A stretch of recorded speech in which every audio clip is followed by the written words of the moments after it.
Hi everybody, it's Wendy from Cinnamon Sweet Shop. Today I'm going to be making a chocolate almond cake, and I'm going to top it with a nice almond whipped cream. So what you're going to need for this recipe: I have some almond flour, also known as almond meal, some dark chocolate that's chopped. I'm using two extracts, vanilla and almond. You can use all vanilla or all almond. My whole wheat pastry flour. Now we're going to be using two different kinds of sugars. So here I have some coconut sugar. However, you could also use some light or dark brown sugar.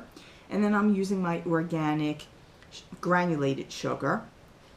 Also have some vegan buttery sticks. I prefer Earth Balance brand. You can use whatever. Cocoa powder.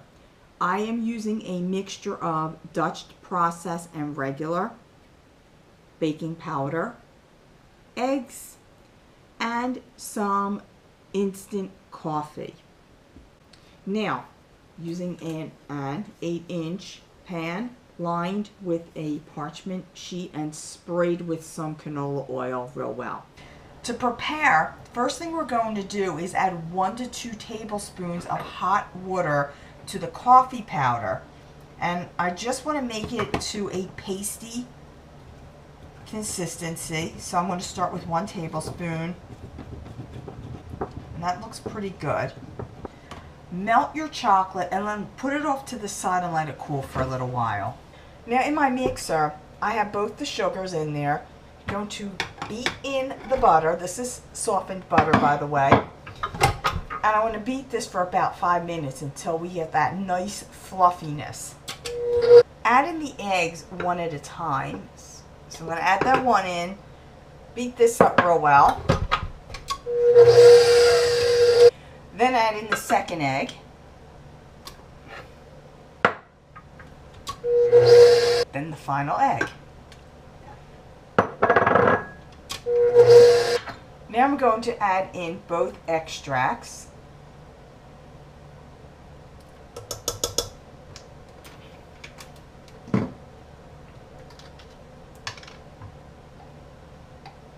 I smell that almond extract.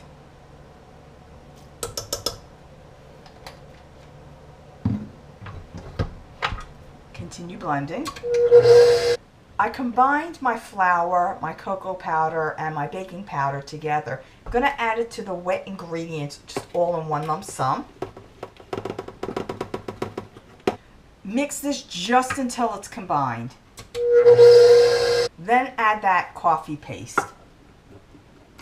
And then continue mixing until that's well combined.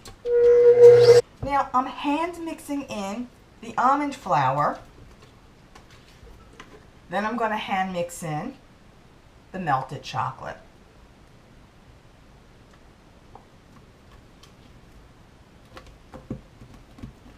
Pour your batter into your well-prepared pans and smooth it out.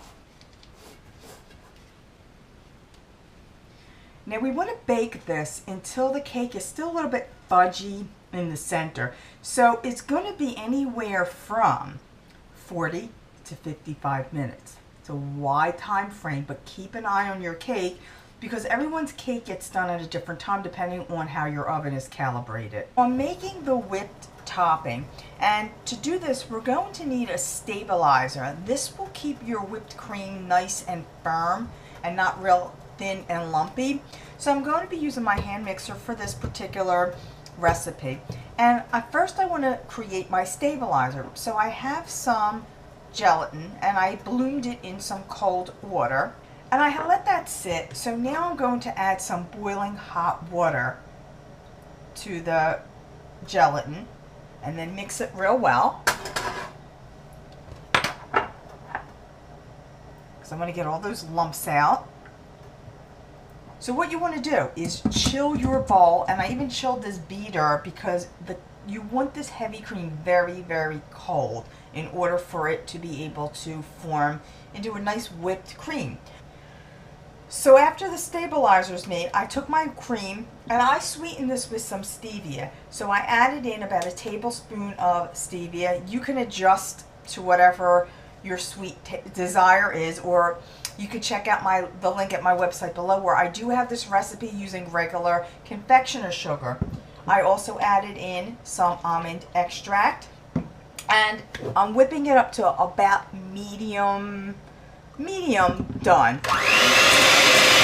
Now I'm going to add in my gelatin, and if your gelatin started to thicken while it was sitting, you could just remelt it at 5-second intervals in the microwave oven. I'm going to just slowly add that in while I'm beating this.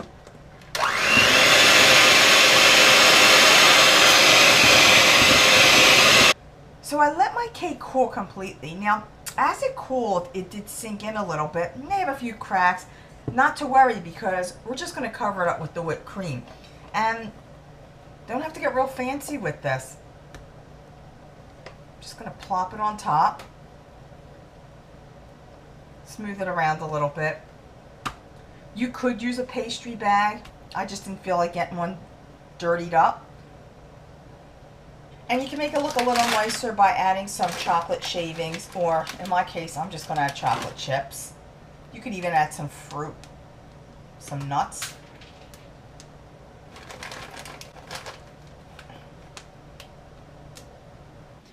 This is a really good chocolatey almond flavored cake. Give it a try. Recipe is at my website, linked below, cinnamonsweetshop.com. Subscribe to this YouTube channel for much more upcoming videos, and I'll see you all next time.